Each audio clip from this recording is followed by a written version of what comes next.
एक समय की बात है, एक छोटे से गांव में रवि नाम का एक दूधवाला रहता था। वह अपने लालची स्वभाव के लिए जाना जाता था। उसके पास एक गाय थी जो पूरे गांव में सबसे स्वादिष्ट और अधिक मात्रा में दूध देती थी। हर सुबह वह दूध निकालता और गांव के लोगों तक पहुंचाता था। एक दिन रवि को यह एहसास हुआ कि गांव वालों को उसके गाय का दूध बहुत पसंद आ रहा है। इस बात से उसे बहुत खुशी होती है और उसके लालची दिमाग में एक उपाय आता है।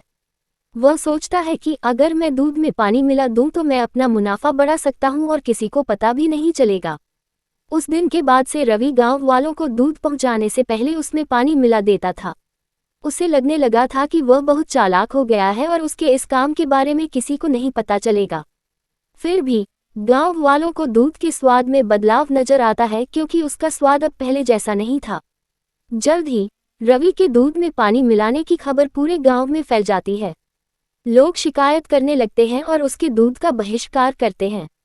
लोगों को बहुत गुस्सा आता है क्योंकि उन्हें लगता है कि उन्होंने जिस पर भरोसा किया उसी ने उनके साथ धोखा किया है। रवि के गलत काम की वजह से उसका धंधा नीचे गिरने लगता है। उसे अपनी गलती का एहसास होता है, लेकिन अब बहुत देर हो चुकी थी। उसकी गांव वालों की नज़र में जो इज्जत थी वह खत्म हो चुकी थी। गांव वाले अब उस पर भरोसा नहीं कर सकते थे और उसका दूध लेने से मना करने लगे। अपने किए पर शर्मिंदा होकर रवि ने फैसला किया कि वह अपने काम करने के तरीके बदलेगा। उसने कसम खा ली कि वह एक ईमानदार व्यापारी बनेगा और गांव वालों का भरोसा वापस जीतेगा। रवि ने फिर से गांव वालों को शुद्ध और बिना मिलावट के दूध देना शुरू कर दिया। धीरे धीरे गांव वालों को रवि के काम करने के तरीके में बदलाव नजर आया और उसकी तारीफ करने लगे। उन्होंने उसे माफ कर दिया और फिर से उससे दूध लेना शुरू कर दिया। रवि ने ईमानदारी के महत्व और लालच के परिणामों के बारे में एक जरूरी सबक सीखा। उस दिन के बाद से रवि एक ईमानदार दूधवाले के नाम से जाना जाने लगा। उसे उसकी खोई हुई इज्जत और गांव वालों का भरोसा वापस मिल गया।